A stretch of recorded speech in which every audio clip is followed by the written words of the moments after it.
నా పేరు డాక్టర్ నాగరాజు. నేను ఈ కొండూరులో ఉపాధ్యాయుడిగా పనిచేస్తూ ఉన్నాను.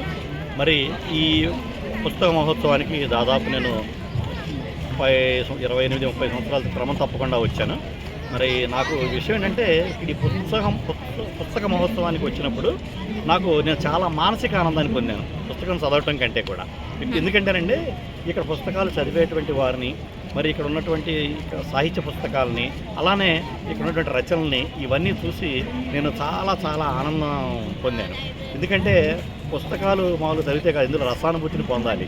ఎప్పుడైతే ఈ పుస్తకాలు చూస్తూ ఉంటే అందులో రసానుభూతి అనేది మనకి కలుగుతూ ఉంది.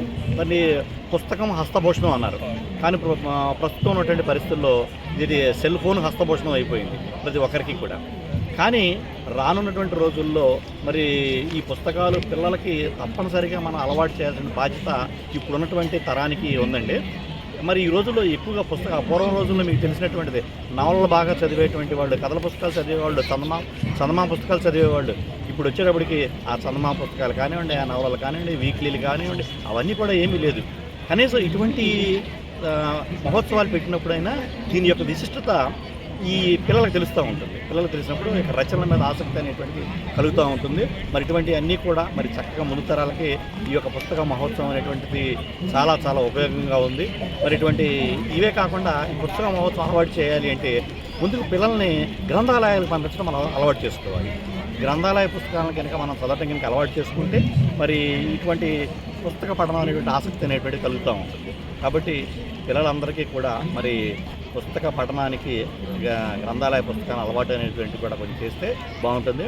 పిల్లలు కూడా తాతలు, మరి పెద్దలు, అమ్మమ్మలు, నాయనమ్మలు ఇటువంటి వారు కూడా పిల్లలకు చక్కటి కథలు చెప్పాలి, పుస్తకాలు చదవమని కూడా ప్రోత్సహించాలి. అప్పుడు కొంచెం మనం రానున్న తరాలకి మరి ఈ యొక్క పుస్తకం చదివేటువంటి దీన్ని అలవాటు చేసినటువంటి వారం కూడా మనం అవుతామని నేను తెలియజేస్తున్నాను. చాలా చాలా ధన్యవాదాలండి. చాలా సంతోషం, చాలా మంచి విషయాలు మాతో పంచుకున్నారు. అలాగే అమ్మమ్మలు, తాతయ్యలు ఇలా కథలు చెప్పమంటున్నారు. వాళ్ళు ఇప్పుడు ఫోనే యూజ్ చేసి చెప్పాలండి.